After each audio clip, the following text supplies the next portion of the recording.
Good morning, Rap Freaks. It's Saturday and we're sharing the love. It's Share the Love Club. And we have a birthday request for Share the Love Club today from the super fan Monique Lawrence. We're having her birthday party later today at the NBA restaurant. 5:30 p.m. is the reservation. If you're in Toronto and you want to come down and go to Monique's birthday party at the NBA restaurant, all are welcome. If you can hear my voice, come on down. It'll be a big group of us. I'll be down there personally at 5:30, and we'll be hanging out and having some food and celebrating Super Fan Mo. And I hope you can join us. So Monique requested that today we share the love for former Raptor, two-time Raptor, James Johnson. Of course, James Johnson is 38 years old. He's been in the NBA for a long time, since 2009. And if you ask me, the fact that James Johnson's been in the league this long is miraculous to me, honestly. If you really think about how there's been a push of the old vets out of the league and a youth movement in the NBA, the fact that James Johnson has survived and is still involved in the NBA right now is a testament to his usefulness in certain ways. And I think actually before this stint with Indiana, because he is on the Pacers right now, and he is on the bench cheering on Pascal and Tyrese as they try to get an NBA championship for the Pacers. I think part of the reason why he's in the league still is he's their bodyguard. I'm just going to be honest about this. There's a perception about the Indiana Pacers that they're overrated, maybe a little weak. Maybe they're not like the same kind of team. And I'll bet just having James Johnson on their roster helps with, you don't want to mess with us, because polls have shown that James Johnson is the most scariest, dangerous man in the league because he's a crazy martial artist who has black belts and can do a standing backflip and stuff like that. Siakam got traded to the Pacers from the Raptors. They had to waive James Johnson to make room for him to be able to be there. But then they brought him back on 10-day contracts and signed him for the rest of the thing. And he's still there. It's very interesting. Of course, James Johnson played with Rick Carlisle when he was in Dallas briefly. James Johnson's been on 10 NBA teams, including the Raptors twice. And the first team he was on was the Bulls. He was drafted to the Bulls, 17th pick in the draft in 2009. And then he got traded to the Raptors, and he was on the Raptors for his second team that he ever played for. But then he came back to the Raptors a second time around 2016, and that was where he had his best playoff run as a player, was when the Raptors had Bismack Biyombo, and we went to the Eastern Conference Finals at that point against Cleveland and LeBron. And we were able to win one game against them. But James was playing games in that playoff run for the Raptors, and that's probably the most he got to play in the playoffs, was that season 2016 with Toronto, getting I think he played like 10 or 12 playoff games that playoff season. So that's kind of his most successful playoff year, except for this year now. But then again, he's not playing right now. Yeah, did you guys know that James Johnson is actually part Samoan? I did not know that. He's actually part Samoan. So some of the tattoos he has on his body reflect that part of his heritage. Now, did you see him in game one of the finals? He's got a totally different look than how he used to look. His hair, he's got extensions, I guess, long dreads. And then he was wearing a grill too during the game the other night. And like when Tyrese and Pascal were doing stuff and making good things happen, he'd jump off the bench and smile real big. You could see his teeth were shining bright. He looks so different than he used to. But I think that in some ways it's like James Johnson brings a certain level of confidence to this team. Like I said, he's an enforcer. He's a guy that's like, they don't really have a straight up enforcer. I mean, Miles Turner is a Lego maniac, and he loves playing with Legos, and that's not scary. But James Johnson knows how to kick somebody's head off. And that's important sometimes on an NBA team. If you're a soft team, if you're a team that is kind of like a bunch of guys are pushovers, you can be pushed around in this league. And in some ways, you do need a certain level of toughness on your team, like a Serge Ibaka or a Charles Oakley, just to get respect. And I feel like that's a big part of the role for James Johnson, even though he doesn't play, even though he's not on the court, he's on the bench. And y'all think twice before you try and fight any of the Indiana Pacers, because James Johnson's over there and we know what he can do. That's right. In some ways, some of us probably want to see what he can do because it'd be fun to see him in action. But I don't know. Pacers don't need no violence in any kind of way on the court in their games. That's for sure. If history has told us that. But yeah, here's a share the love for James Johnson. Of course, James Johnson may be most famous as a Raptor for the legendary dunk on Andre Drummond. They cocked that joint back and banged on him. That's right. That's a famous quote in Raptors history for sure. There may be somebody needs to make an AI book of famous Raptors quotes. Page 1 will say, fuck Brooklyn. And somewhere in there it'll say, I cocked that joint back and banged on him. Yeah, it was a monster dunk. And that was a crazy situation. There was a lot of trash talking. And Andre Drummond was getting a little huffy, maybe a little penguiny. Yeah, Scotty, a little penguiny. Me. And James didn't like it. He took offense to him. So he got vigilante justice with the ball in his hand and the hoop going through. And, Drummond was just a casualty in the way. That's right. Roses are red, violets are blue. I cocked this joint back and banged it on you. Yeah, that is a big, crazy moment in Raptors history. And in some ways, when I wrote the title for this stream and I said James Johnson, a Raptors legend, some people say, whoa, wait a second, Lex, a Raptors legend. You're kind of stretching his importance to think. Well, a Raptors legend for a very legendary dunk. That is why he's a legend. For that singular dunk, dunking on Andre Drummond. You can't deny that that's not one of the most impressive dunks in Raptors history. And it's like one of legend. That's right. They cocked that joint back and banged on him. Just for that alone, we're doing a Share the Love Club for him. It's interesting. I think he has respect for Toronto and the franchise up here. I don't think he ever had a problem with playing for the Toronto Raptors, Thad Young. And, I think that James Johnson, it's just a testament to him that he's survived in this league for so long. Seriously, a player like him, especially early on when he was on the Raptors the first time. I remember when he was playing for us and the first stint he was on our team, which was before Masai, y'all. Seriously, he was playing on our team before Masai Ujiri came to work for us. And he was on a team with Chris Bosh. Let's just put it that way. That's how long ago he played for the Raptors. He played with Chris Bosh on the Raptors. And, when I saw his player type back then, I totally did not expect him to be still playing in 2025 in the NBA at this point. Seriously. Who would have guessed that, man? 38 years old and he is still in the league right now. That's fantastic, man. That's a testament. You know how much James Johnson has made in his NBA career over this very long period? I guess, what is this, like 18 years or something like that? He's made $85 million total in his NBA career. It's pretty impressive. So, yeah, we salute and share the love for James Johnson, legendary dunk artist in the Raptors history and current Eastern Conference representative of the Eastern Conference Finals champions, the Indiana Pacers, who are in the finals right now. Maybe we'll see old James get on the court during these finals at one point, some point. Who knows? Probably not, maybe not, but it's a possibility. Maybe we see him out there kung fu fighting with Chet Holmgren at some point. That would be fun. I'll bet you he could do some crazy stuff to light ass Chet Holmgren. Yeah, I bet you he could. He'd break him in half like he's a twig if he had to. If there was a fight between the Thunder and the Pacers, which we don't want. We don't want anything like that. No mouse in the palace kind of energy. No, we don't. But just in case, James is there. Just in case, James is there. Break and in case emergency.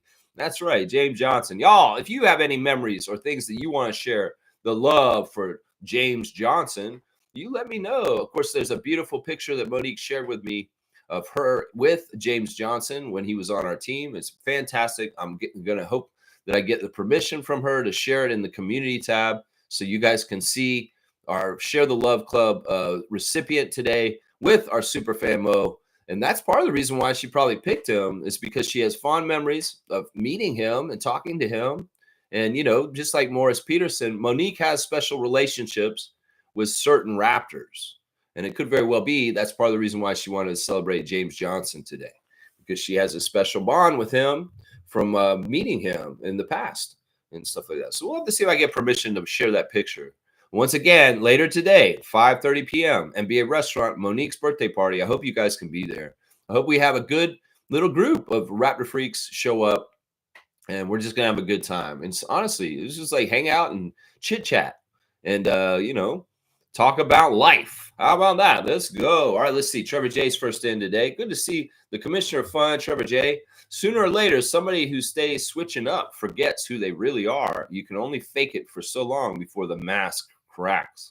That is wild, man. Yeah, double lives. Somebody making a double life.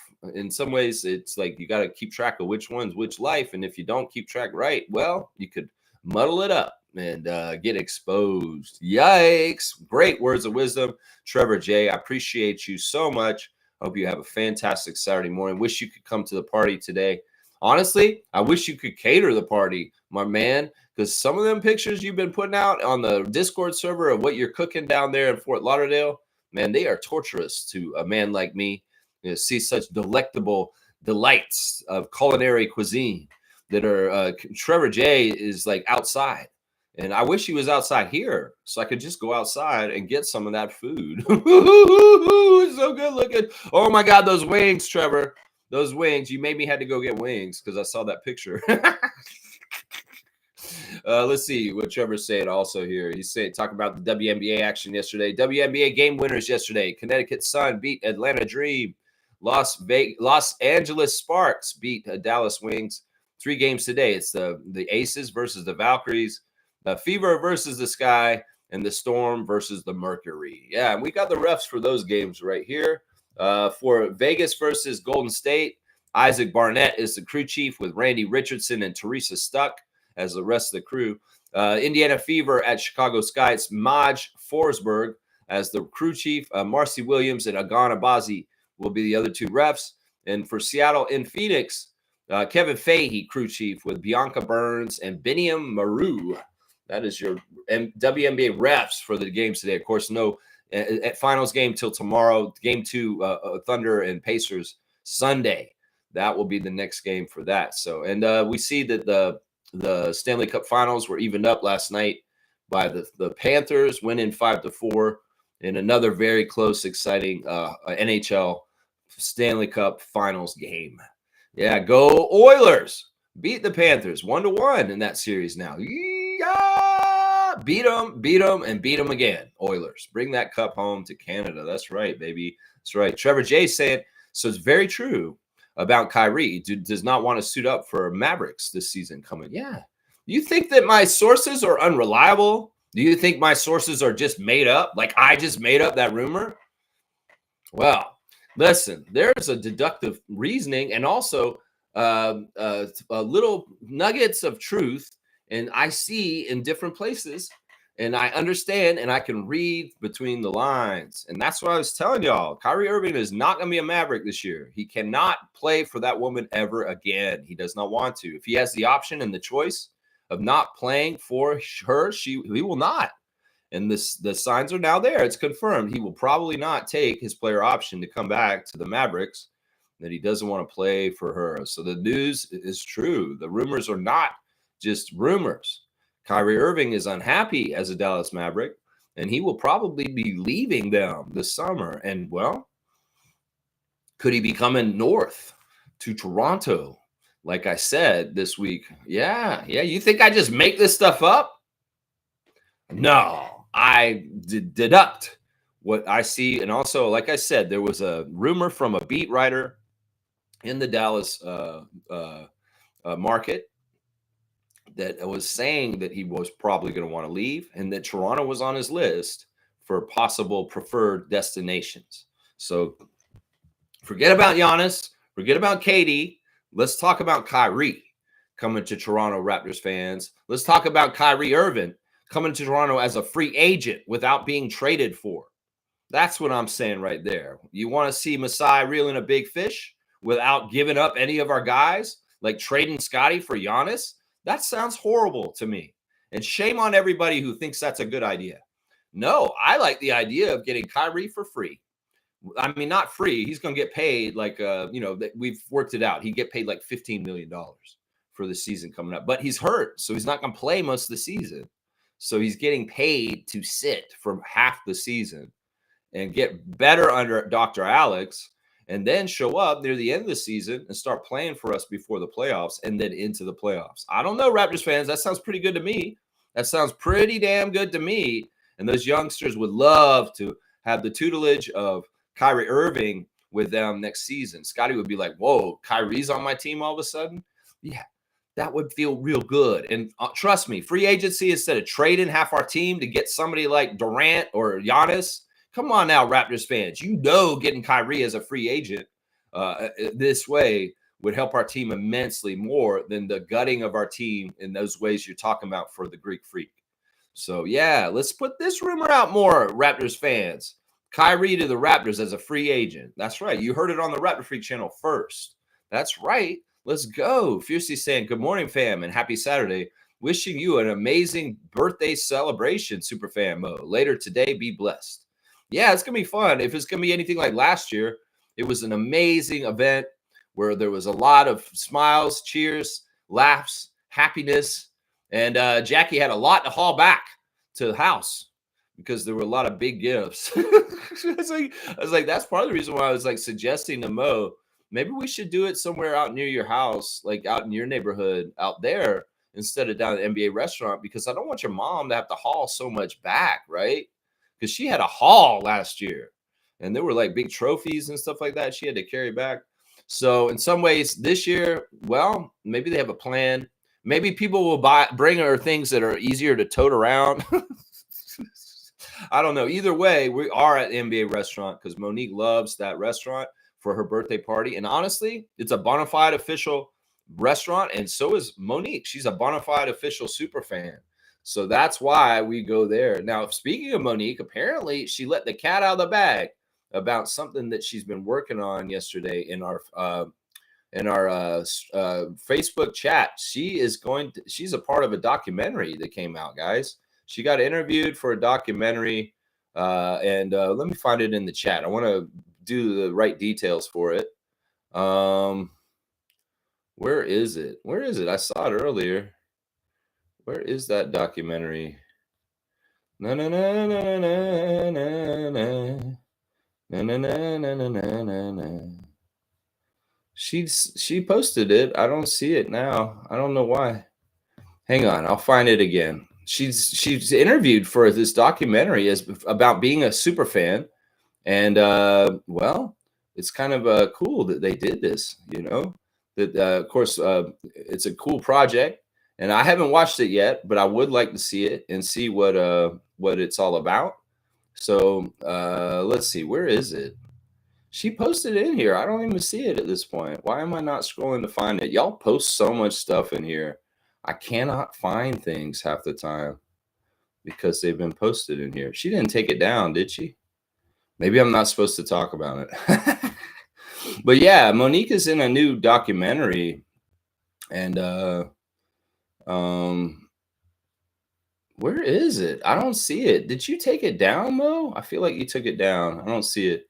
Here's some news. Jalen Harris, former Raptors draft pick, who got drafted to the Raptors, is now signed with CBL's Winnipeg Sea Bears. So, yeah, he's going to be playing for the CBL team out of Winnipeg this year, Jalen Harris. Also, in other news, we talked about David Johnson going to the NBL to play in Australia this year for Scott Roth on Tasmania. Well, apparently our guy Malachi Flynn has signed a contract to go overseas at this point. He will not be returning to the NBA and the G League for next year. He will be going to a Turkish team. He's going to go over and play in Turkey this season, Malachi. So he is out of the NBA finally. And I wasn't surprised about that. But yeah, Malachi's out, unfortunately. Yeah, where is that Monique link? I saw it and she's like, the secret is out, but now I can't find it. Where is that link? That's so crazy. Why is this so weird that I can't find things so easy on that chat? I wonder if she did delete it or take it back. That's weird. I don't know. I can't find it though. It's not here. She's the secret's out of the bag, and I'm on this show, and I'm like, I don't see it now. That's weird, man. How did that happen? Maybe I'm missing parts of the chat somehow, some way. I don't know. Either way, let's keep moving with the stream. Let's see. Where are we right now? Let's see. Trevor's saying, Lex, what did you think about Muggsy said about Mark Cuban? Well, there's a thing apparently that, Muggsy near the end of his career was on Dallas or was supposed to play for Dallas, but his mom had some sort of health problem and he had to like be there for her and he was dealing with stuff. And Mark Cuban apparently paid for something for his mom or paid his salary, even though he never came and played for Dallas. And Muggsy's forever grateful to Mark Cuban for showing such humanitarianism. Yeah, Mark Cuban's a great owner. I wish he was still the owner of the Mavs right now. I wish he was. We need more owners like Mark Cuban, not less. And, there's only a few that are like Mark Cuban at this point. People like Matasheba, Steve Ballmer, as much as he's one of the richest guys, he's actually an owner like Mark Cuban. And I would say our guy, Larry Tenenbaum, as long as he's been owner, but I don't know if Ed Rogers gets counted for this. Those one of those kind of owners. It's too bad, man. Losing a good owner for a really bad owner is never good. And Dallas, that's exactly what's happened. Like in the last couple of years, they've switched over ownership from one of the best owners, absolutely, in the history of the NBA, to one of the worst owners in the history of the NBA. It's really messed up. Fusey saying, if I remember correctly, there was a physical game between the Bucks and the Pacers in the last 1 or 2 years. The Pacers called James Johnson that day after a lot of people say it's because they needed an enforcer. Yeah, I mean, this is true. In some ways, the Pacers are not a big team, and they're not totally respected around the league. And people try to punk them. Well, there's a quick fix. And, Rick Carlisle knew this from working with him in Dallas from before, and just the reputation of him. In some ways, you're not going to try and fight the Pacers on a heavy way because James Johnson's around. So it's like it's kind of funny. You got these vets in this league. They're kind of like special abilities, like Garrett Temple, special ability, lawyer and diplomat and talking to the refs and, politics. That's his special abilities, politics. Garrett Temple, so many connections all around the league with people he's been teammates with or coaches. And he has a pretty good relationship with a lot of the refs in the league because he's been around them for almost 20 years. James Johnson is a fighter, an enforcer, a protector, a John Attilia. And that's his role as maybe a player who doesn't play a whole lot, but he's like a fighter just in case of emergency. That's right. Neil's here. Good to see Blackhawk. Kyrie for Quickly and Boucher plus 2 second-round picks. No, there's no trade. We don't have to trade anything, man. He doesn't have to be traded. He can walk because it's a player option. He declined their money. He goes to become a unrestricted free agent, and he just signs with us. We don't have to trade anybody there. We could have a starting backcourt of Irvin and Quickly. That's what I'm talking about. Boucher's probably not going to be, because Boucher's not under a contract. That doesn't make any sense because it's either, we sign and trade Chris in that. No, we don't even need to make a trade, Neil. It's just a straight up free agency signing. And, Chris, unfortunately, that would probably be some of the money we would resign him would be going to Kyrie instead. That's what I'm saying. I love Chris. I'm loyal to Chris. I want Chris on the Raptors still. But if you're telling me we can get Kyrie Irving instead of him in our free agency veteran spot, and maybe Garrett Temple's not back either, that we have Kyrie as kind of our mentor, older veteran guy on our team at this point. I mean, it sounds good to me. I'm telling you, this doesn't have to be a trade. You're coming up with trades. You're talking about 2 second-round picks, all this bullshit. We want Dallas jack shit because Kyrie's going to walk.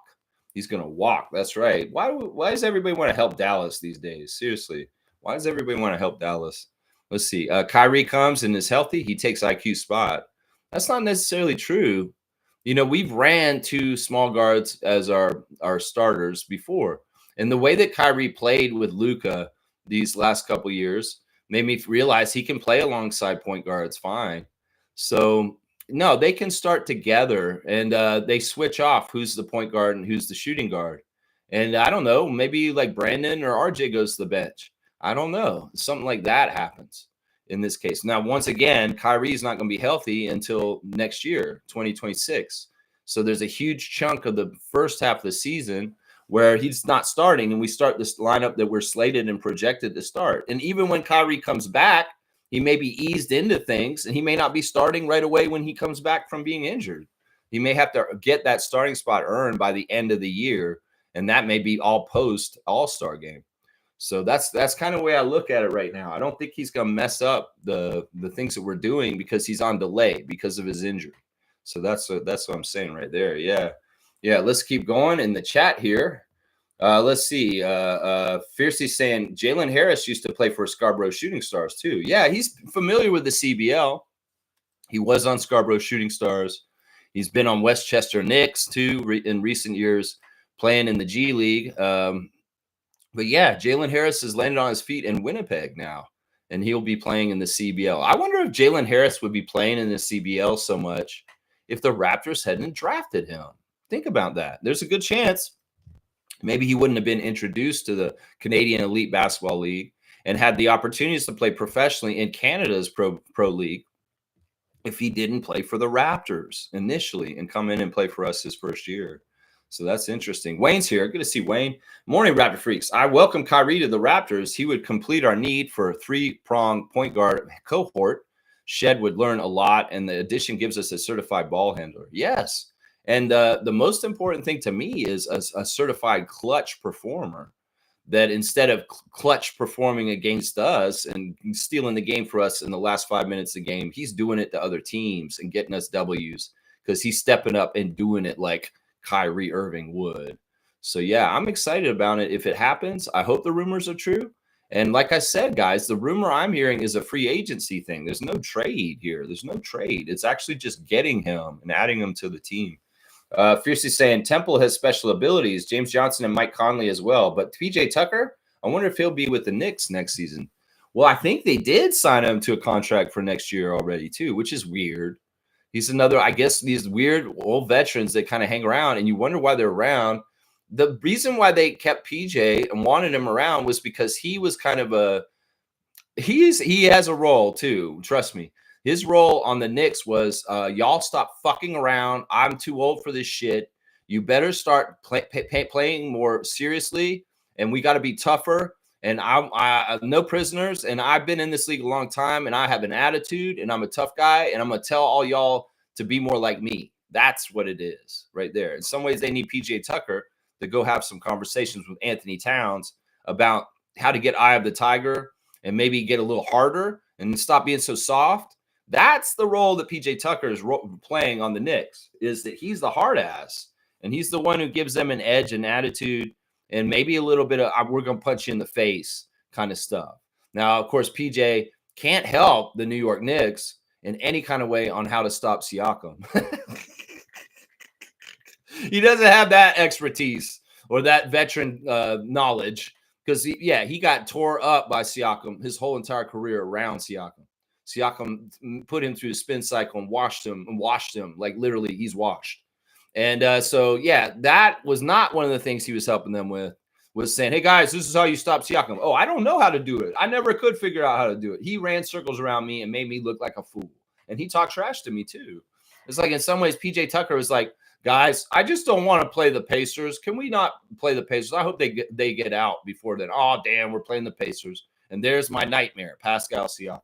I feel like that's how PJ Tucker looks at all that. But that's really what he adds, Fiercey, just so you know, is like an attitude, kind of being an asshole.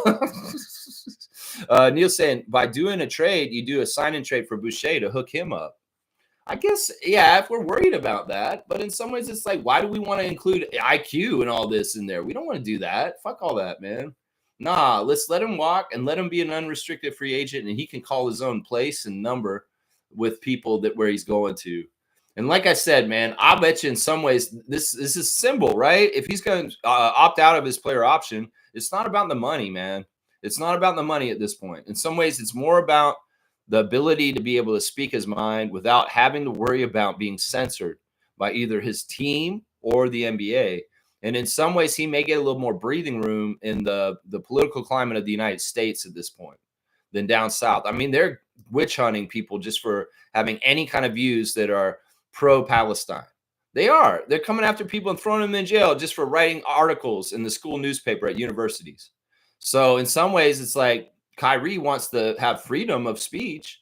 Well, Toronto is the only team outside the United States. And that ability to speak his mind may be easier up here than down there, especially in Texas with the owner of the Mavericks. No way, man. He can't say nothing about how he feels.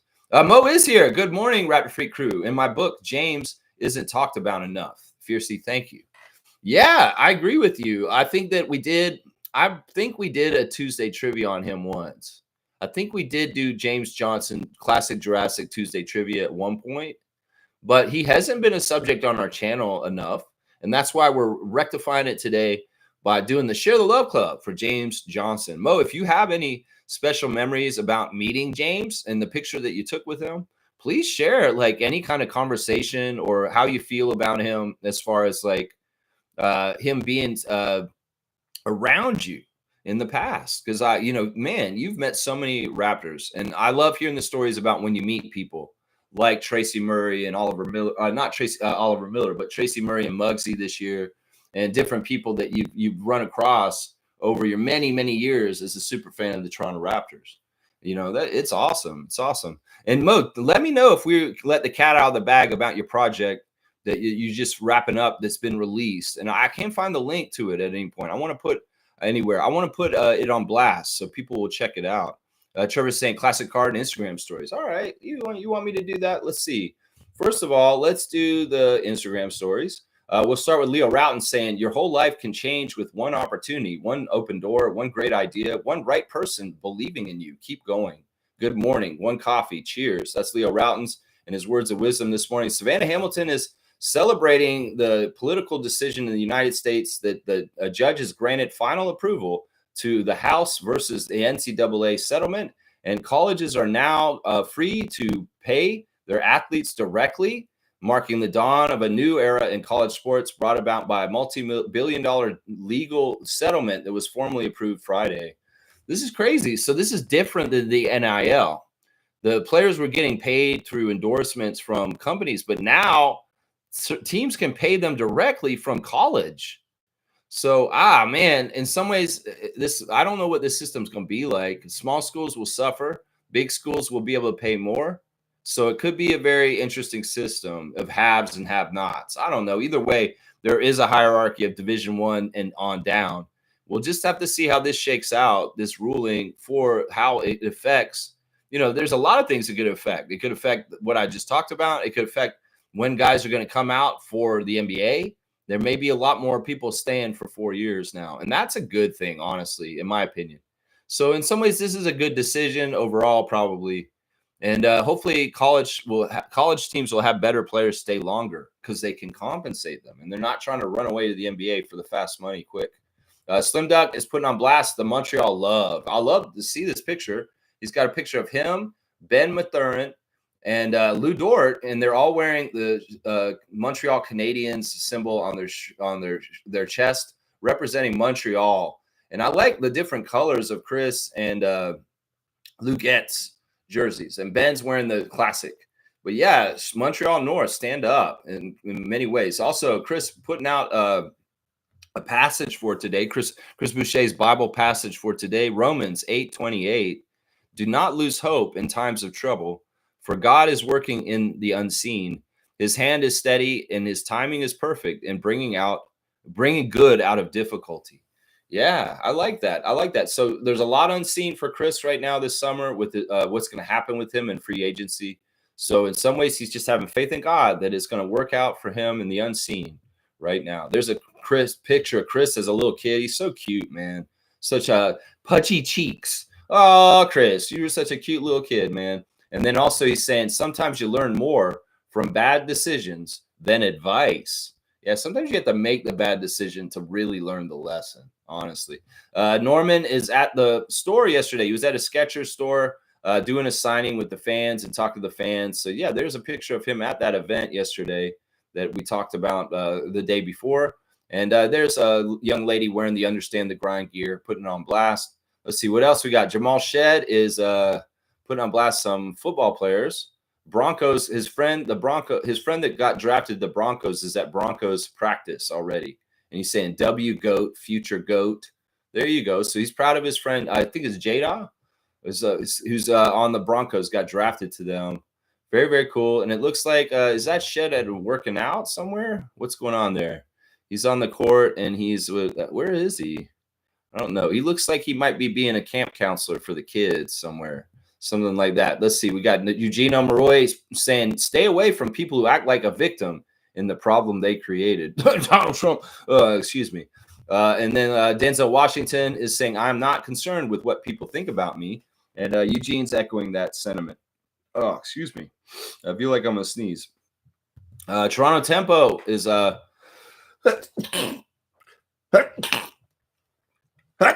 excuse me. They still have the Toronto Tempo pledge up. They're asking you, have you signed the pledge yet? And it is, you can play in a nonprofit working to ensure safety and inclusion for all who participate in sports, including LGBTQ athletes, coaches, and fans. Through education, training, and partnerships across leagues and teams, they help make locker rooms, sidelines, and stadiums safer and more welcoming for everyone. It's the pledge to be more inclusive and understanding towards people of all walks of life and differences and diversity. And I've signed the pledge myself. And you know what? I think everybody should. Seriously, diversity is important, regardless of what anti-woke idiots are saying right now. RJ Barrett is putting on blast the youngsters playing for Team Canada, it looks like. I don't know. These are, and his dad is talking to them. That's what it is. His dad is talking to the underage Team Canada. Is that Oliver? Are you there? And his dad is Pops is a motivational speaker for real, is what he's saying. So he's proud of his dad and the leadership he provides for Team Canada basketball. Because Rowan Barrett Sr. is an important person that's getting the Canada basketball program up in bigger places than they've ever been before in FIBA competition. Coach Andrew Jones has got them kids running a mile in the morning, mile run before you get the fun, kids. So you better get out there and work. And then one of them's on the big wheel speeding around in the driveway too. Jameson Battle saying thank you to the trophy gaffer. I'm not sure who this is. This is probably some sort of guy from football, the soccer. No idea who that guy is. Sorry, Jameson. I don't know who you're talking about. There's your Instagram stories for today. Yeah, people are working out, obviously still. It's a workout season for the Raptors in the offseason right now. That's what's going on right now. Boom goes the dynamite. All right, let's see. Wayne is saying, man, some of us just love the trade. In Jamaica, one has to pay to enter the stadium, and poor people would climb the wall to enter. Gates were left open for free entry, and people still climb the wall. I guess it's just part of tradition. Maybe it's fun. Maybe they're kind of like wanting to climb the wall because it's exercise. And, I don't know. That's weird. But yeah, the thing about the Raptors fans just being overzealous with trade right now, it's just crazy. Like there's a post on Raptors Reddit right now from a Knicks fan asking the Raptors fans how they truly feel about RJ because they're confused. They're hearing all this noise about RJ trade this, trade that. And he's like, I thought y'all wanted RJ and he would want to be in Toronto. And why are y'all so quick to trade him? This is Knicks fan seeing it from the outside. And some of the Raptors fans answered it, and they're saying, well, half the fan nation's loyal. They're from Toronto, and they love RJ, and they don't want to trade him, which is us. And then half the fan nation is just kind of overzealous about trades, and they feel like he's one of the expendable ones because it kind of seems like there's overtures from the front office that RJ may not be in the long-term plans for the Raptors. I hate this. A Knicks fan can see it from the outside, and they think that we're mistreating RJ Barrett. And I feel like some of y'all that are so quick to throw him in trade machines. This is why I don't follow Greg, the Gubstown Clink, anymore. Because we almost immediately after we got RJ, he started flipping them into all kinds of trade machines afterwards. And I was like, I don't want to watch this anymore. Greg, if you're going to stab RJ Barrett in the back, I don't want to watch your channel. And I stopped watching Gubstown Clink after that. Because seriously, I don't want to hear speculation about trading our native son, our badass, our star Jay Barrett. I am not even here for that. And I don't find any entertainment in the people that are pushing it or talking about it or putting out their dumbass trade rumors everywhere. Seriously. If that the sad, tough decision is made to trade RJ from the Raptors, we need to treat it a lot more lightly and a lot more heavy and not so lightly because y'all are so easy to cast them aside. And fuck that energy. Seriously. New York Knicks fan, understand there's people like me from the city of Toronto, born downtown, that understand how badass it is to have a player of the caliber of RJ Barrett from Toronto playing for Toronto because he's playing his heart out. But for some reason, I guess it's haters within our own fan nation. I guess it's wannabe fans that are not really fans of our team. They don't like seeing it on the down low, and they're continuing to perpetuate bullshit rumors about trading them out more and more because they hate that feeling that Raptors fans get from the pride of seeing the hometown hero play at such a high level in a dominating way. And they don't like it. They don't like it at all. They don't want the Raptors to have a hometown hero. They don't want to have a symbol. They don't want us to have a symbol of the progress that our country and our city have made in strides in Canada on our own team. And that is part of the energy about getting RJ out of here. We have to be real about this. Our haters infiltrate our fan nation, and they try to say we need to trade RJ right away because they hate how it feels so good. And people like me love seeing RJ play all out. And RJ loves playing all out at home and having amazing numbers in the Scotiabank Arena. He's a way better home player. There's a reason for that because he's getting an added bonus added to him. But our detractors and our haters will infiltrate our spaces and start pulling those threads like we need to trade RJ for this person. That's why I say, once again, I will gauge you on whether you're a real Raptors fan on a couple things. I'll ask you how you feel about Jakob Poeltl first. And then I'll ask you, would you ever trade RJ Barrett? Oh, yeah, we need to trade RJ. Okay, yeah, you're not a real one. I'm sorry. Because you don't get this. You don't get this in the right way. Seriously. I mean, I don't expect Raptors fan in Saskatchewan or BC or other places, other provinces to get the specialness of RJ playing for our team. And these casual Raptors fans out on other parts of the country, they may be more likely to put him in trade machines, but people from Toronto are not. And that's what I would tell that Knicks fan right now. We are not selling him out. I will not sell him out. But other people that do, they're usually not from around our city, and they don't understand exactly what this is all about. So, yeah, I hate this, man. And I want the noise to shut up. If you are a part of the perpetuation of trade RJ in any kind of way, I want you to shut the fuck up. This is from me personally. 2-finger salute to you if you're making RJ trades up like crazy right now. You idiots. That's what I'm saying right there. Boom, goes the dynamite. Blackhawks saying Kyrie still wants to get paid wherever he goes. Yeah, $15 million a year is still a good price. Blackhawks saying the world is waking up to the savageness of Zionist mentality. Yes, but unfortunately, the Zionists, along with the crypto bros and the huge magnates like Bezos, they are ensconced in the power, and they want to set the status quo. And in some ways, if things go in a dictatorial way where there's no free speech and there's no freedom to think for yourself, they're going to tell us we have to be Zionist with them at some point, and we will get punished if we're not. And that's the danger of what we're slipping into right now when democracy goes out the window. But yes, the truth is there. Greta's in a boat trying to get supplies through the blockade at Gaza. And, she's an amazing young woman. People can make jokes about Greta Thunberg in all kinds of different ways, but she's a true leader. And she's on the right side of everything that she stands on. She's on the right side with climate change. She's on the right side with the genocide in Gaza. And I commend her for being fearless to go into a situation that's absolutely dangerous in what she's doing currently right now. But yeah, a lot of the world is waking up to it. And, listen, there's a lot of Jewish people out there that are not for Israel. And it's not about just Jewish people. It's about, there's some people that are pro-Israel. Yeah, they're the problems. There's some people that are absolutely embarrassed by the situation in Gaza and the genocide. And in some ways, they are pleading and fighting against it just as much as everybody else. So it's not as cut as dry as saying, oh, all Jewish people are evil. No, you can't say that because a lot of them are standing against this. And even people that are in Israel are protesting and standing against this and getting put in prison, too, for fighting against this. Totalitarianism is awful. It's Putin's way. And well, it's spreading to the United States, and it's definitely damn for sure in Israel too. So yeah, we need to know that. Yeah, Kyrie wants to get paid, but what is the price when you have so much money already, so much accomplishment?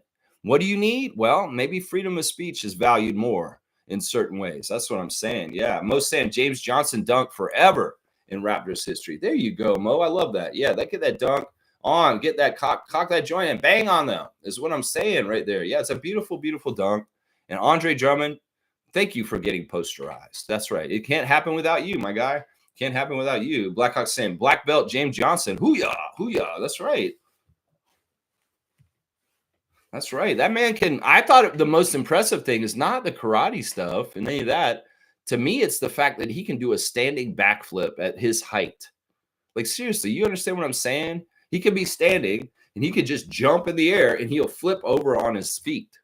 Like, that's a really impressive move for, like, little guys do that in dance troops all the time. He's like, do you think you can dance? Like, they have dance troops and guys are doing all this stuff. And then all of a sudden a guy will just flip real quick.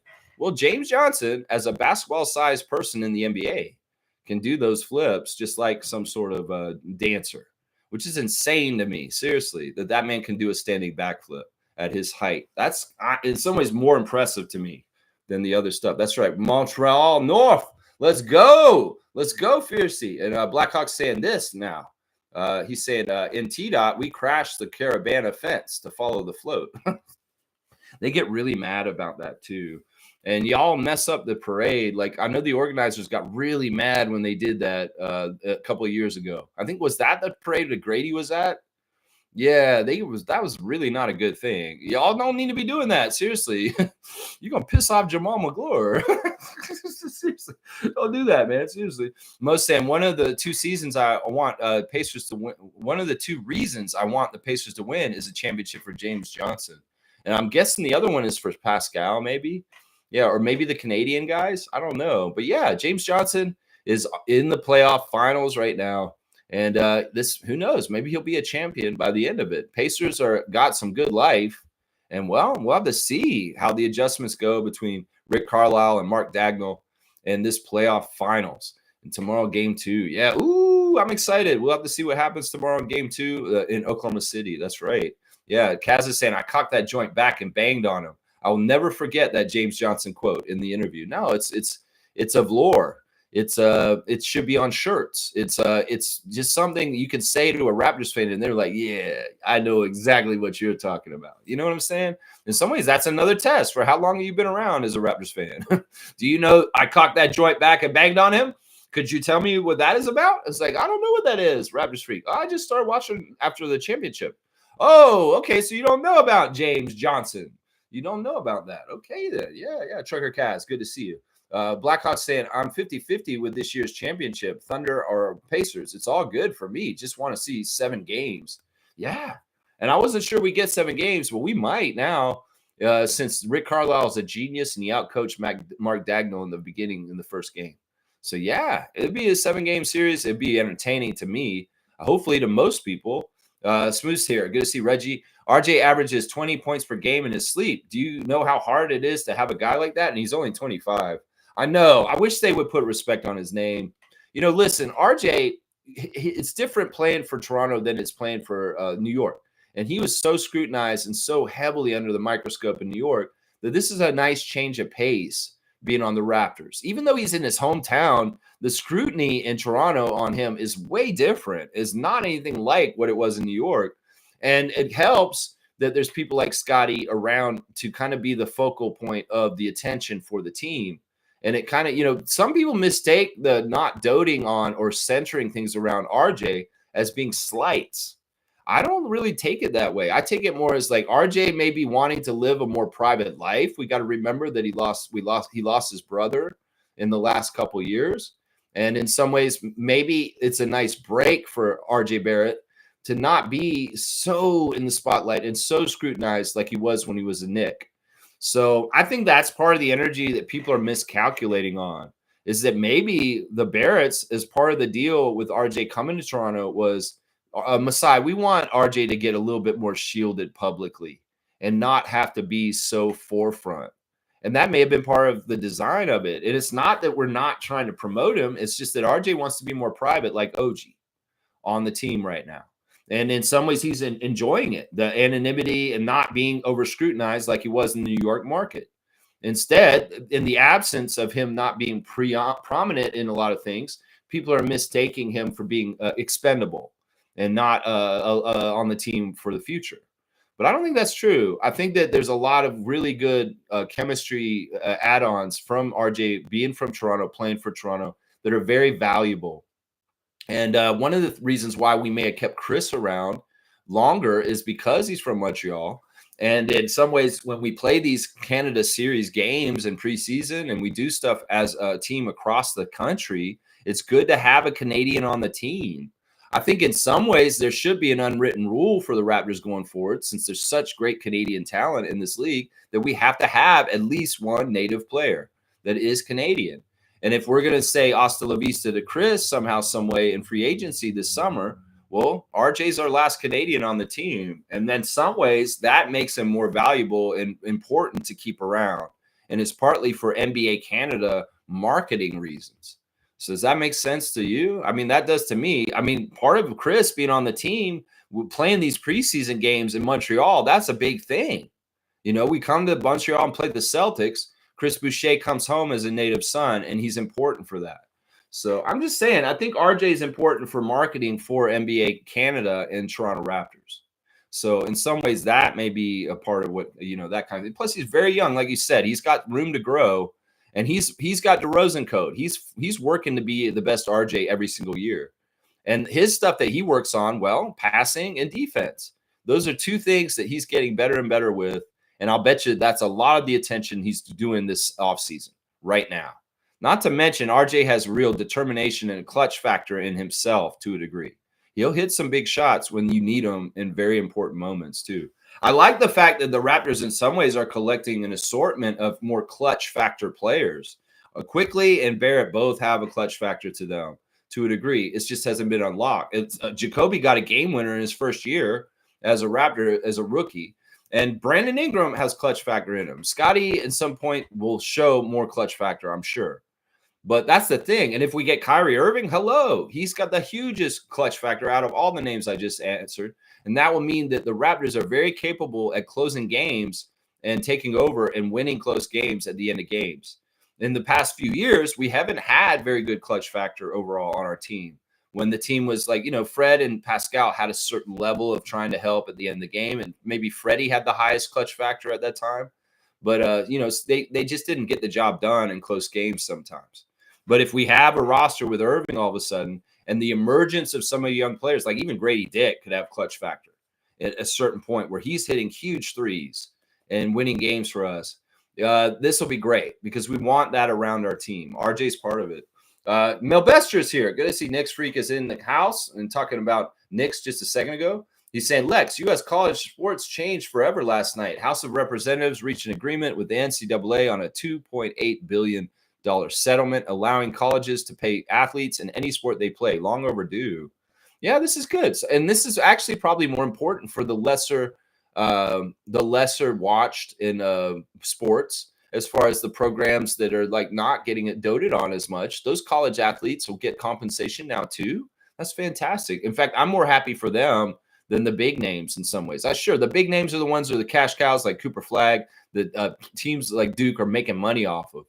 But, you know, who about the shot put athletes, the relay athletes, the track and field, the athletes that are doing sports like rowing that people don't really see? They're going to get compensated too. And that's awesome. I like that. Yeah. Mel Bester saying college athletes in America for any sport they play can get paid now. That includes past athletes before the lawsuit settlement with the NCAA, any athletes that played in college from 2016 onwards. So you're saying Scotty Barnes can get paid. You're saying Scotty Barnes can get paid by FSU for one season playing for the Seminoles? Interesting. Mel Bester saying Canada better do this next for their college athletes or they're going to come over here anyways. Well, I think they already do that, Mel Bester, to be honest. It's not like the college basketball system here in Canada is like all that. No, the best players go down there anyway. Zach Edey was on Purdue, right? So I don't expect this to change. I don't know how Canada will. I don't know if they'll try and compete in this area. In some ways, you know, Canadian players that get good, they get scooped up before college, and they come down for high school and go to prestigious prep high schools down in the States already. Shea Gilgeous-Alexander did that, right? I think he did. I think he went down there for high school and then college. So this won't change much, I think. But you're right. If Canada wants to kind of build up their college basketball schools, which I don't think is a thing, or is that big of a deal? I don't know. Maybe playing for not Ryerson, Toronto Metropolitan University, excuse me. Maybe Savannah Hamilton would have gotten some money for that. She's all about it, but she played in Canada, so she wouldn't get compensation for this deal. That's right. She wouldn't. That's right. Smooth saying, yeah, just like some of those Raptors fans say, trade Jakob and RJ for KD. Yeah, that's a horrible trade. I don't know who wants to do that trade, but you need your head examined because you're trading our starting center, who's really our best rebounder and defensive player in a lot of ways, and our hometown hero for a washed Slim Reaper that's going to reap our team. Honestly, that's what he does when he shows up. He's like death at your door, and he will kill your team's playoff chances.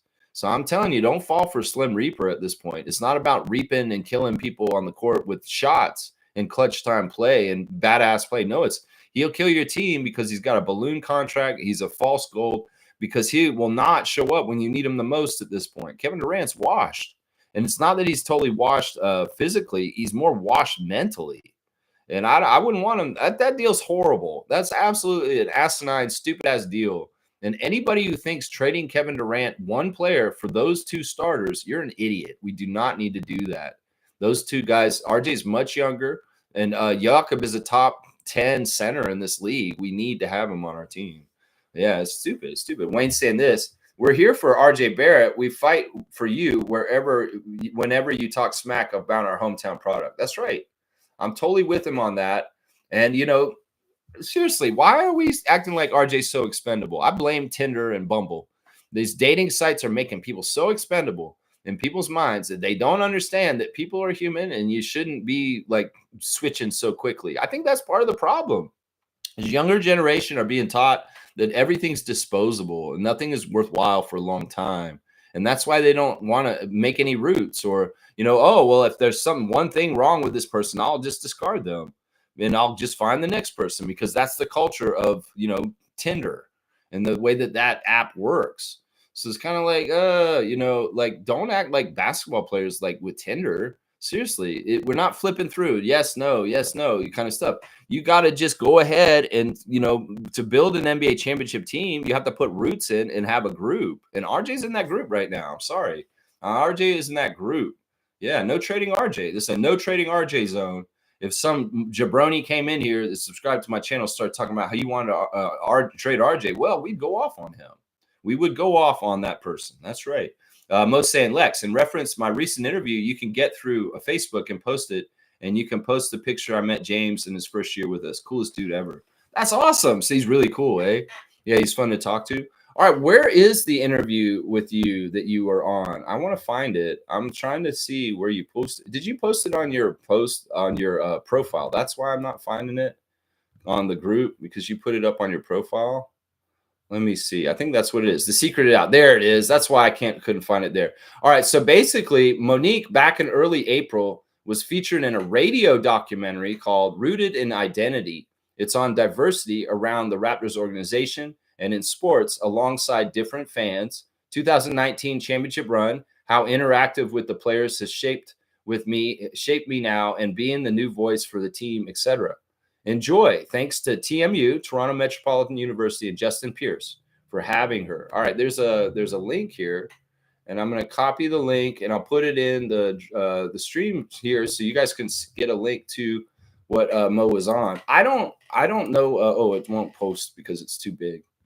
Anyway, I'll post the link to it in the community chat later on because this is not going to go this way, unfortunately. I need a meta link, I guess, because it's got too many characters to post that way.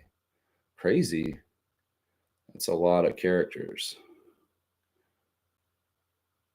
Okay, what am I doing? Why did I do that way? It's stupid. All right, anyway. All right, let's keep going. But yeah, we'll get that information out. And the picture of Monique with James Johnson will be posted in the community soon. Trevor Jones is saying, Bring everyone from all 9 teams so Raptors can have a super team. So we have enough to trade back. Okay, you made it sound like 2019s. Okay. He's joking because of the trade rip speculation so out of control that it's just like, why don't we just get everybody's best players on the Raptors? Because these people are so out of touch with reality. They don't understand. Yeah, it's goofy. Neil's saying, not keep crashing the fence. We not in the Babylon system, not into this Babylon system. People need to party for free. Wow, he's using it as a symbolism. I see what he's saying about the Jamaican fans coming into the arena and going over it. That's right. Wayne saying OKC has a slight edge over the Pacers in terms of player talent, but in terms of coaching, Rick Carlisle is way better coach and obvious experience, but tactical decision making, in my opinion. Yeah, I think that there's it's the matchup is not as weighted towards the Thunder as we thought because of intangibles like experience. And what we're talking about, the most experienced people in this finals are Siakam and Carlisle. And those two guys know better than anybody else on the court what it takes to go and get the Larry O'Brien because they've both done it. And I'm not counting Caruso and his bullshit with his Mickey Mouse championship with the Lakers. In some ways, he's their one on the other side, but Siakam's one of the top two players on the Pacers. And in some ways, that's more powerful. That's what I'm saying right there. Yeah, Neil saying word, man. Fiercely saying IQ was considered as sixth man of the year 2 seasons ago before joining the Raptors. As I was not following him at the time, maybe Milbester can tell us why he thinks IQ was in the running. Well, I know why, because I could pay attention. IQ was one of the best scorers off the bench at that time. He was the backup point guard for Brunson. And in some ways, some Knicks fans were arguing for him to start. Also, the fact that he was like so good, he could have been a starter for them, and they all knew it. And that's why he was in the running for sixth man of the year, because he was playing starter caliber minutes. And this is part of the reason why Bobby and Masai traded to get IQ, is because they knew he could be a bona fide starter easily because he was already showing he was a bona fide starter off the bench. So they had 2 point guards. They couldn't start them both. And the Raptors liberated Emmanuel quickly from the Knicks to be able to be a starter in the NBA. So that's what it is for you. See, the IQ is really good in Knicks off the bench. He was like instant offense for them. And that's why he was in the running for sixth man of the year every year, because he came off the bench and he started hooping and he would make a lot of shots quick. And I kept saying, we need to get a player like Emmanuel Quickly on our team. I said that a couple years before we got him. We need a player like Quickly or Maxey. And well, Masai and Bobby were listening or something. They went out and got Quickly. And I was very happy about that. The payoff for the guys we got from the Knicks in that OG trade is still coming, guys. So be patient, Raptors fans. Y'all are being weird, man. You're too quickly ready to turn these guys around for other people in this league. And I'm telling you, these are the right guys. They're bought in. They like Toronto. And when you start putting trade machines in for RJ and Emmanuel to go other places, those other guys you're sending back to us are not necessarily good fits or even people that want to be in Canada. And that's the thing that I hate about these. They're unrealistic and they don't actually really think about how things fit. They're just thinking, oh, this person in my eyes is perceived as a better player than RJ. So I want this player on the Raptors more than I want Barrett. It's bullshit like that. It's crazy. It's stupid, man. It is stupid. Let's see. Mo saying, Lex, one thing my sister realized at the We the World event, RJ very quiet in person and doesn't like his picture taken with me, but we got it done. I'm telling you, he's a very private person. And like I said, he was under such a crazy spotlight in New York that it's kind of was annoying and maybe a little traumatizing that, he's back home. And if he can avoid some of that stuff in some ways, he's going to do it. He's going to do it. He's been there, done that. He doesn't need to be in the middle of it all. In some ways, he was a player out of Duke that was heralded and kind of like, a little bit like Cooper Flagg as far as like he was very, very hyped in the year before he came into the NBA. And then, his first year in on the Knicks, he was very much like a huge spotlight on him and very much over scrutinized. In some ways, some people have said, no, he's not good enough. He's not doing this. He's been way over critiqued too, way over critiqued. And a lot of the stuff people try to saddlebag him with, as far as like his reputation for how he is as a player, like whether it's a toxic asset or any of that bullshit. In some ways, he doesn't need all that. He needs to just have a clear mind and conscience to just work and do what he does. But yeah, I'm sure he's a very private guy, and in some ways he doesn't want to be out in the middle of all of it. Scotty is more likely to want to be out in the middle of all of it, but to a degree. Jamal Shed even more okay with being in front of the camera and talking to a lot of people. He's very much a leader like that. Neil's saying, I actually think Mobo is taller than Scotty. There's some real optical illusions going on with those two. But hey, Boucher looked taller than Siakam to me. Yeah, Boucher is taller than Siakam. That's not anything weird. It may be the Jonathan's hair. I don't know. Maybe Scotty was slumping a little bit. There may be an optical illusion in the picture you're looking at. I don't know. Yeah, I think you might be right that Jonathan is actually taller than Scotty. So that your eyes may not be deceiving you. You may be right on both. That's right. That's right. And I don't even know why you're bringing up he who shall not be named. That's right. We don't need to talk about that guy. That's right. Milbester saying Fiercey IQ was in the running for a six-man with the Knicks because he was just averaging 15 points per game off the bench and was an excellent player that can dribble and run the offense, and defensively he was good at times. Yeah, there you go. He's averaging 15 off the bench as a six-man for the Knicks at that time. That's all their bench scoring right there, a big chunk of it. Think about how they run things. He was basically Miles McBride back before now. Now Miles McBride, Deuce McBride, plays what he played, the role back then. Yeah, trade RJ for RJ. I don't know. What RJ? You talking about Richard Jefferson? No, man. He don't play no more. I don't want nothing to do with him. Milbester saying, plus Quickly was always athletic and a gym rat like Obi when both were teammates on the Knicks, and that helped IQ become the six-man player he was before coming over the Raptors. Yeah, very much true that Masai Ujiri saw a starter who's not getting the just a role that he should get in the NBA, and he liberated him from the Knicks. And Knicks fans are going to wonder, it's like, was that the right path? Because some of them are like, maybe we should have had Quickly grow into our point guard, and Brunson's more expendable to trade. No, they couldn't do that because of Rick Brunson and everything with the Villanova thing and all that kind of stuff. Emmanuel was the odd man out. But Emmanuel often wonders, like in some ways, he makes those what if posts recently. What if I was the guy that New York had kept and not traded? And I was the guy who's running the Knicks in the Eastern Conference Finals against the Pacers. Would I have gotten a different outcome for the team than Jalen Brunson? They'll never know. That's a what if.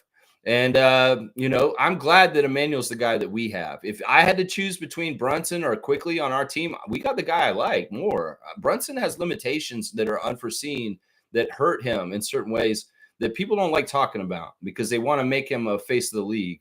But he has some serious limitations, and they're defensive. Let's just put it that way. That it caused problems for them. Yeah. Milbester saying, plus IQ is just as good a point guard to have as a backup. Originally, he was supposed to be the main starting point guard, but when the Knicks signed Brunson, he became the backup. Exactly. He was the one who got drafted out of Kentucky to be the project, to be their new point guard. But then they got big eyes and they went and got Brunson, and that kind of screwed all that up. So RJ and Emmanuel coming to Toronto was the right move. It fit really nice, and they both fit really well with what we're doing right now. And they like being here. I mean, we know RJ does. And I'm pretty sure Emmanuel's really enjoying being a Raptor, guys. And, Scotty fits really well with those guys. They all get along really well, and they're different. They're all different. So they add really interesting skills, but the three of them separately, the barbecue. So, yeah. Mel saying they only traded IQ because he wanted too much money to be a backup point guard. And he wasn't going to start because they already paid so much money to Brunson. So it's better to go to another team. See, the Knicks would have kept him. They didn't want to trade him, but there wasn't a good fit, and they wanted OG. So that was part of the price to get OG was Emmanuel. And that's what they did. In some ways, that's a smart move because they had a excess in the point guard position, and they needed to shore up other spots, and they could afford to trade Emmanuel quickly. And it would not be a big deal in some ways. That's right. Milbester saying they have McBride anyways at backup point guard. So it worked out for the Knicks anyway. Yeah, some of you guys really do kind of miss Emmanuel, and some Knicks Nation does prefer him in some ways. It's a weird thing. I see it on Emmanuel's posts all the time. Knicks fans come in there and say, "We miss you. We wish you were in New York. Come back. Can you come back now?" Stuff like that. Fiercey's saying thank you for the little bit of background on that. Milbester saying they used the money to get other players they needed, but that's my take, Fiercey. Yeah, and thank you to me too. Thank you, Fiercey. So we have scorers and players with clutch abilities. That's what I'm talking about. That's what I'm talking about. Milbester's saying, Lex, what's your thoughts on the historic house thing? I kind of said what I said. I think it's good. I want the college athletes to get paid. You know, in some ways, the whole system was really bad the whole time. It was in effect like it was. But at the same time, I mean, I don't know. We'll just have to see how it goes. I won't say that this is exactly the best thing in the world, but it's maybe a step in the right direction. We'll just have to see how it shakes out. It's like whenever something changes, you got to see how the whole thing shakes out, and there'll be good things that come of it, and there'll be bad things that come of it. I'm sure there will be both. I'm sure. Yeah, Fiercely saying Blackhawk in reference trading RJ for RJ. Yeah, yeah. Mel Bester saying, how are Canadian athletes seeing this? I don't think that they care. Listen, you're making a problem where there isn't one, Milbester. Canadian athletes up here, they're good enough. They'll get discovered and they will get plucked up and go to U.S. schools. And that's not a big deal to me. Like I said, there's no school up here that they go to that's really well known that will get them the shine and the platform that a U.S. school will. And that's just the truth. And I'm not being anti-Canadian on that. It's just that, you know, our college basketball system, it may be in trouble for talent after this. But then again, the players that aren't good enough to go to the States will have a place to play up here in the colleges up here, regardless. And, you know, it's just going to be what it is. But the people like SGA, Jamal Murray, you know, Lou Getz, well, they need to go down south and get paid. And I don't think it's a big deal. I'm not worried about this. If you're trying to scare me or something like that, oh, no, college system in Canada is in trouble. There isn't really one. So what are you telling me? What are we losing? It's like, the University of Toronto basketball team, I don't know anybody who's ever played for that team in the history of the University of Toronto. Like, I can't tell you the most famous men's basketball player that's ever played for the University of Toronto. Seriously, I can't. I can't tell you anybody who's played in some of the colleges here. I think Michael Grange played college in Canada. College basketball in Canada. I mean, that's what we got here. You know, in some ways, that's what we're talking about here. That's right. Let's see.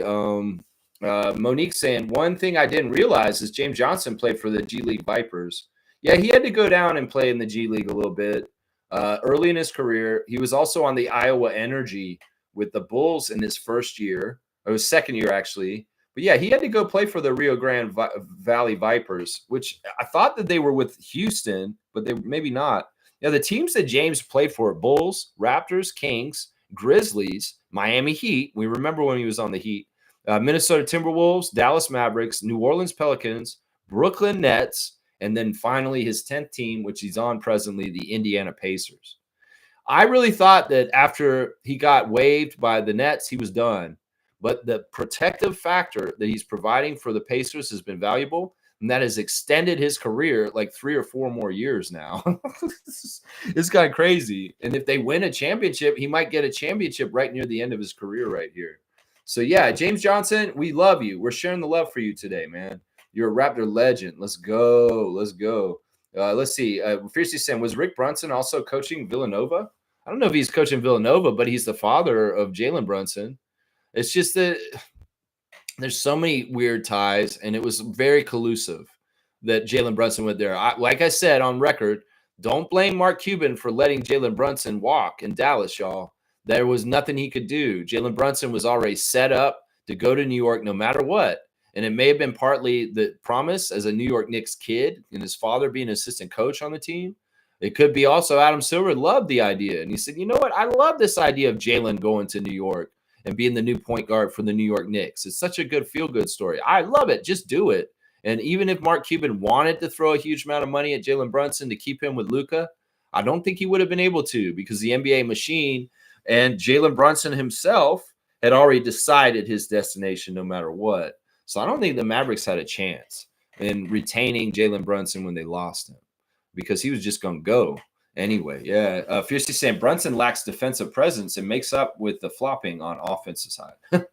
Yeah, I mean, in some ways, he's a liability. And the Pacers effectively utilize the liability that he causes alongside the liability that Cat causes. Both those guys starting for the Knicks was a downfall in some ways for their playoffs. Is that there's certain defensive liabilities the two of them have that don't go well together.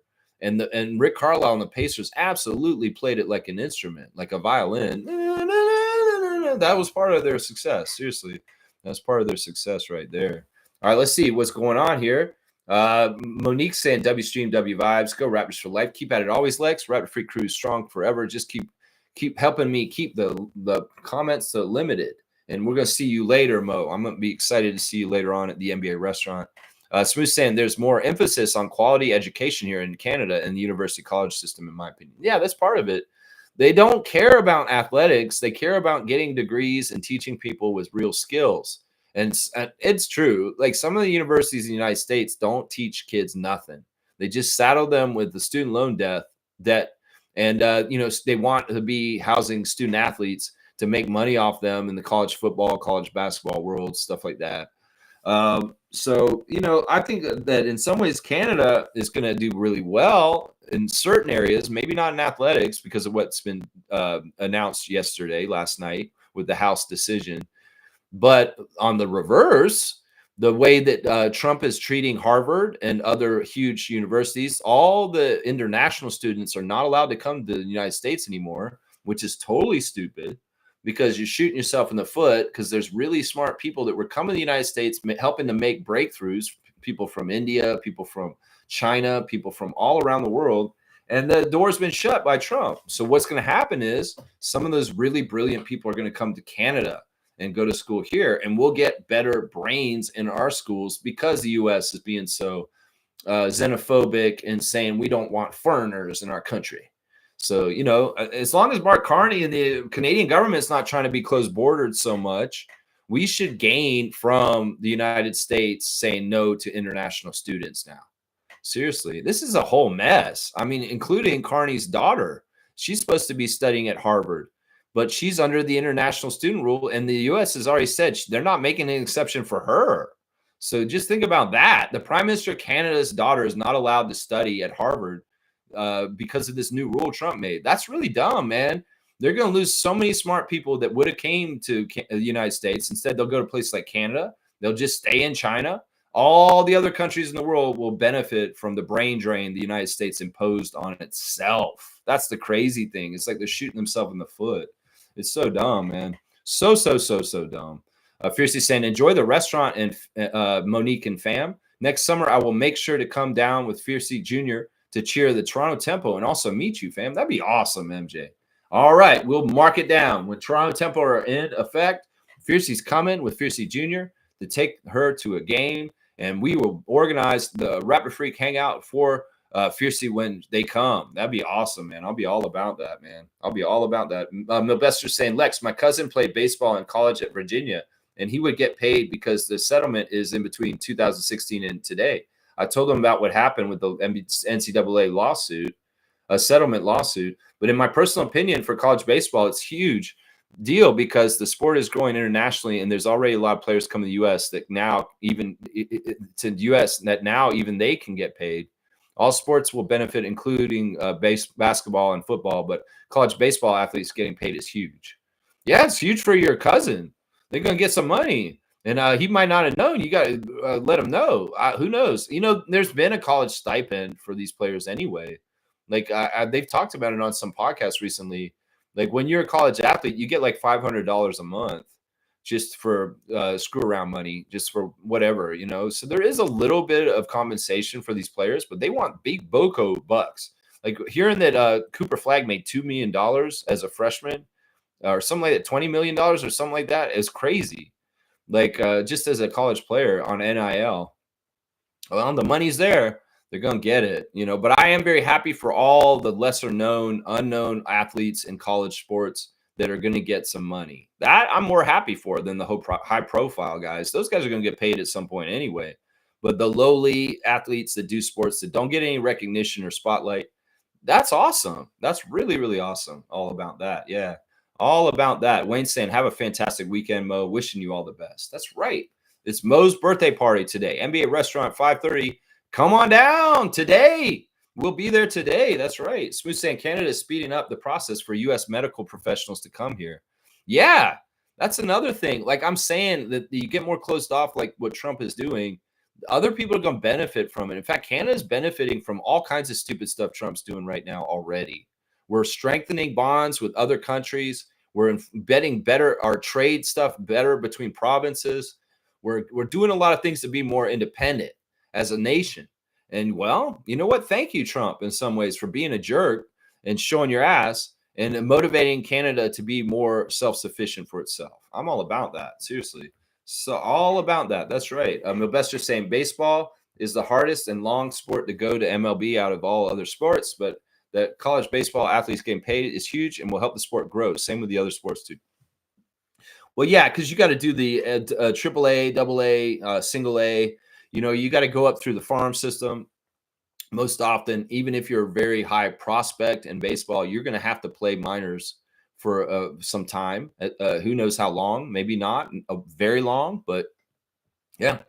Yeah, it's a little bit different than the other sports. There's a little bit more of a entryway to get to be a full pro in the MLB.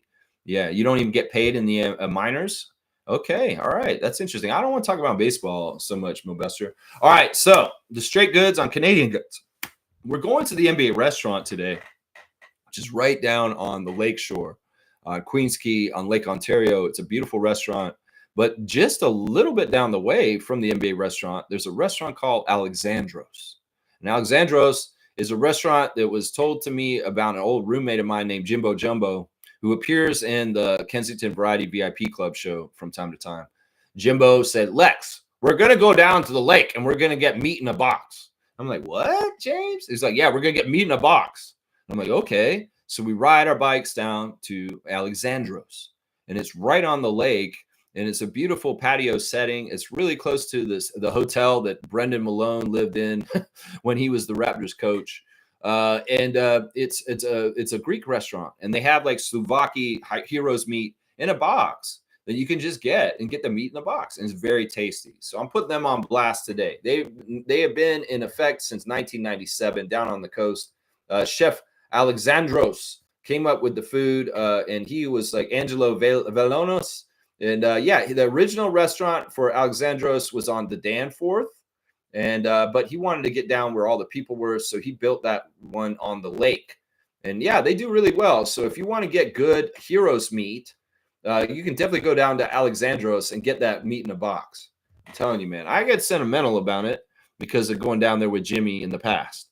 So yeah, meat in a box, Alexandros on the lake, just a block or two west of the NBA restaurant, right downtown on the Queens Quay. Yeah, you can go check it out. It's good stuff. It's very good meat. It's very, very good meat. Yeah. Yeah. Mel Bester saying, I wonder what past NBA players that played in college think of this. I think that they're happy for people. I mean, there's always going to be weirdness about the later generations getting paid more. You know, older players that played, they didn't get paid as much, like Charles Barkley. They can see like a guy like James Johnson made 85 million, and they're kind of like, wow, I wish I worked in this era. Because if I'd been in the league at this time, I would be making this. And some ways it's like that. And it's like that with wrestling too. Also, the wrestlers make so much money compared to different times. So it's just how it is. In some ways they could be jealous and hateful about it. But, you know, there's people like Jose Calderon that are out there fighting for better benefits for the retired players. And hopefully some of the great increases in the salary cap and pay for the current NBA players hopefully goes towards helping some of the older players that may be struggling later in their life. So there's a little bit of that going on right there. Wayne saying settlement is great. I grew up with athletes that some got scholarships to the USA. They were in dorms and beds, but when their sports, say athletics, were out of season, they had to sleep in the bathtub. And that's crazy. That sounds crazy to me right there. Mel Bester saying, but the hypocrisy is that college is a business and college sports is another business, that all U.S. colleges and universities exploited athletes with revenue sharing for so long. Oh, for sure. You're exactly right. In some ways, it's I hate to say it, and maybe I'll get a little bit of hate, like Dennis said, that the NBA is modern day slavery. There is a certain level of kind of like exploiting people, athletes, for their work this way that was really kind of bad. And I agree with you guys totally. This is long overdue. It's a huge win. And in some ways, it's the right thing. It is the right thing for sure, because it was a very exploitive system that wasn't right for a long, long time. All right, let me keep going with my tabs real quick. Let's see, where do I want to go next? Let's go to Raptors Reddit real quick. Yeah, Jake Fisher needs to shut the fuck up. That's one thing I would say. Somebody found a picture of a Raptor with it signed in their attic, and they're like, "Who the hell is this player?" It's Michael Bradley, who's a draft pick for the Raptors. He's not a very good player. He was around the Raptors this year playing pickup ball with Jamal McGlure. But yeah, Michael Bradley signed picture. I don't know. That's not worth a whole lot. Raptors Reddit, just so you know, that is not worth a whole lot. Let's see. They were doing comparisons to some of the high draft picks, and they're saying that Noah Senge, his high ceiling output for who he could be Pascal Siakam. That's crazy. I really do feel like they're trying to shape us to pick him, and I don't think that that's the right deal because honestly, whenever, like I said, ESPN starts saying that we need to draft him, I start getting doubts. And other people are starting to chime in that we should draft him. I think like even Michael Grange wrote an article or Doug Smith, one of the two of them, about how Noah Senge might be really good for the Raptors. I'm like, I'm not having that, man. The wrong people are saying it, that I don't trust it. That's what I'll say. All right, let's do the classic card. Let's do the classic card. Mabester, don't. Okay, you can thank the swimmer athlete from the U.S. that started the lawsuit versus the NCAA. Thanks to him, now college sports in America has changed forever. Okay. All right. And KD shot down the Toronto rumor, man. It's not happening. Thank God. Thank you, Kevin. Thank you for that. Seriously. All right. Here's the classic card, guys. First person to write the full name of the classic card gets the classic card points. So who is that? That's too easy. I brought it too close. Who is this? Yeah, this guy. Who is it? Is that too close? Can I bring it up there? Is that Malachi? No, that's not Malachi. Who's that? That's right. It's George Hill. Both you guys are right close, but on my screen, Smooth's got it just ahead of Slug Deezy. That is George Hill when he was on the Bucks. That's right. Look a little bit like Malachi. I'm going to have this card with me later today at the NBA restaurant. If you like George Hill, I'll give it to you. So Smooth got in there just ahead of you, man. And we will be finishing up the trivia season when the Larry O'Brien goes out. And it smooths at this point, man. I'm going to give 100 points for that one. That's a pretty easy card. Smooth's going to be the champ. I mean, you've done a commendable job, Slug Deezy, making up but he's at like around 16,000. 16,000, and you're right. You got over 10,000 points, so that's pretty good. But making up those 6,000 points within, like, honestly, it's when whoever wins the championship, it's totally over. Once the Larry O'Brien goes out, that's the end of our trivia season. So you figure out how much time you got. You got maybe a Tuesday trivia, but you can't make up 5,000 points, especially if he's going to continue to score points and keep going ahead too. It's a valiant effort. So I'm pretty sure Smooth's going to get his name on the trophy. And you know what, Slug Easy, there's always next year. And you know what? You hit the ground running after the Larry O'Brien gets handed out, and you play a solid year until the next one. You may be at the top of the charts and get your name put on that big, huge trophy in the corner right there. That's right. That's what's up. Yeah, Smooth Brown Man. Yeah, I'm impressed. The classic card really was his bread and butter. He was consistently getting it a lot throughout the season. It wasn't really the trivia that he was exploiting to get a lot of points. It was more Fiercey was more top in the trivia overall for the whole year. But good job getting the classic cards. The classic cards were a lot of points this year for sure. Yeah, he looks like Boston's coach. Who does? George Hill kind of looks like Joe Mazzulla. Yeah, I could see that. Yeah, you got some. You did get some trivia points here and there on the Tuesday trivia, but most of it was just on the cards. Yeah, you're right. You're right. All right, let me see what else. There is some more on my tabs that I should do. Okay, yeah. Happy birthday, real quick. We are talking about one JJ with James Johnson today, but it's also a former Raptors birthday. That's a JJ, Jermaine Jackson. It's his birthday today. He's 49 today. Happy 49th birthday to former Raptor Jermaine Jackson. Maybe you won't remember him. And also want to say special happy birthday to Ken, who sells me Raptors tickets. So it's Ken's birthday. Ken has season tickets for a long, long, long time. And he's quite often the guy I will call and say, hey, Ken, you got tickets for this game? And you say, yeah, sure, Lex, here you go. Or sometimes if he can't get rid of his tickets, he'll actually call me and say, hey, Lex, I'll give you the tickets for free if you want to go to the game. So he's a really good friend. And Ken's a very proud Raptors fan for a long, long, long, long time. He's not a Johnny-come-lately. And I appreciate Ken for his generosity with Raptors tickets in the past. So happy birthday, Ken. I'm going to say that right now to a great Raptor freak who's not on the channel with us, but a guy who really loves the Raptors. In fact, he gave me a bunch of shirts, a bag full of shirts one day, because he went to so many games. He collected all the shirts that were given out over years. And some of the shirts I wear on this channel are because Ken gave them to me. So salute and appreciate to great Raptor fan, Ken. Yeah, he's awesome, man. Thank you, KD. You made the job easier for us. Yeah, thank God that KD came out and denounced the rumors about him coming to Toronto. Yeah, I like that he's doing this. In some ways, maybe he's seeing how things are and how things are being manipulated. He hates it.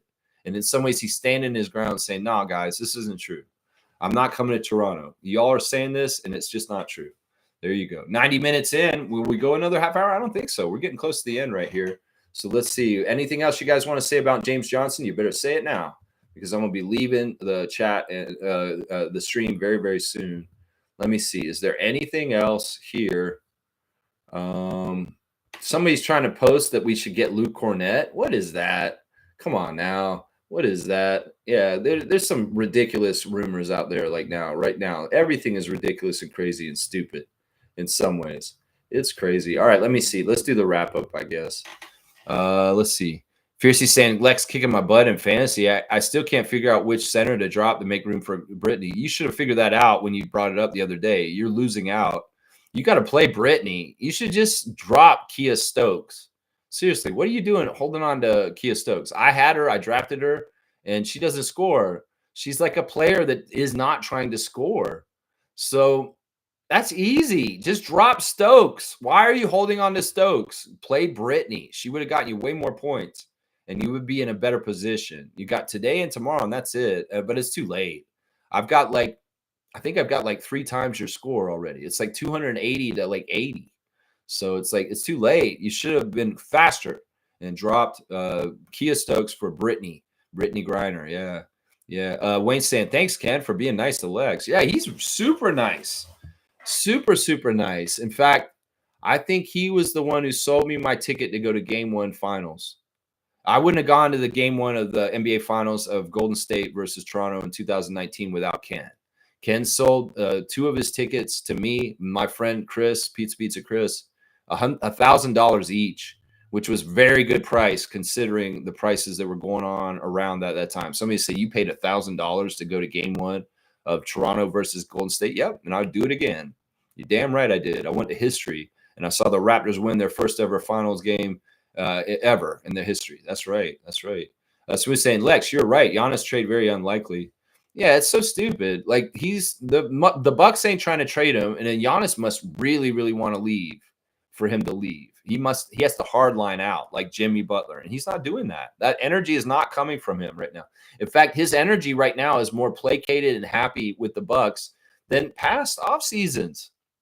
I would say that the after they lost to Miami that summer, he was probably more of a risk to take off on them and say, I'm demanding a trade, because of what happened in the failure to the Miami Heat, a play-in team, as like the #1 seed in the league for that year. And yeah, I'm just saying that the energy around Giannis is not, I'm leaving Milwaukee, as much as it was a couple of years ago. It's like, he seems like he's kind of not like that, right now. That's what I'm saying. Fiercely saying Griner was bad, but yesterday she balled. It's all drop Stokes. Yeah, you waited too long. You should have Brittany's stats from yesterday. You should have had them. You should have just done it right away. There's a totally different levels of players right there.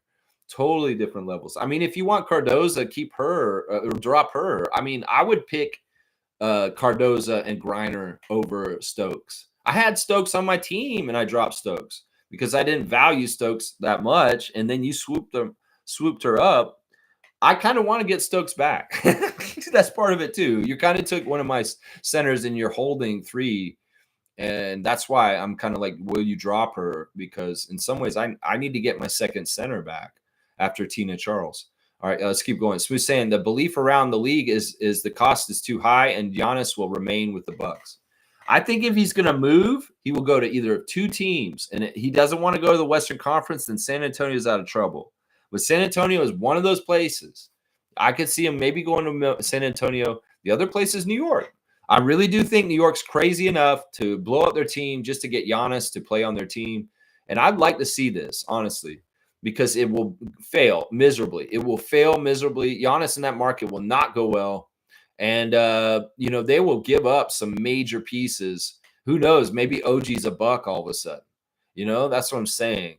So I'm like, I would love to see Giannis go to New York because I think it would be a big disastrous dumpster fire. And it's not that I think it'll be working out for him. I don't want to see him go to Boston, though. I feel like if he went to Boston, that would be bad.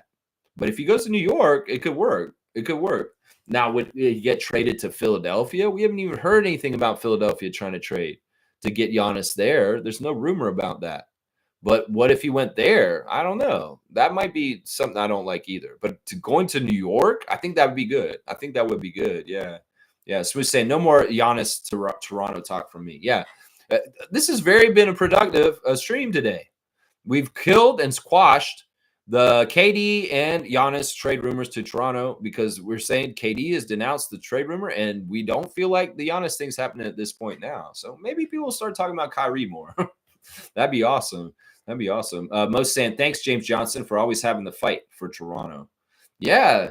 I want him, when he retires, to come back and be a part of our alumni and get more celebrations in our arena. Don't be one of these guys that forgets your past in Toronto because we love you up here, James. You're a legend for your dunk. And you know what? We want to give you your flowers and your cheers and coming back, alumni years. Maybe the 35th anniversary of the Raptors franchise in 5 years or something like that, or in 40 years, the 40-year anniversary. We want James Johnson to come back and be a dignitary, of alumni that comes back and gets put on the Jumbotron and gets his just cheers from Raptors Nation. Because, yeah, he's a fun guy. He's too busy right now still because he's still playing. And in some ways, he's still an enemy to the Raptors as he's still playing right now. So we can't give him the shine exactly. We'll do a little bit of something for him in the timeout in the first quarter, saying former Raptor James Johnson. Herbie will talk about the cocked that joint and banged on him, something like that. I don't know. Either way, I know one thing. I'm going to the NBA restaurant today to see Monique for her birthday. 5:30 p.m. is the reservation time.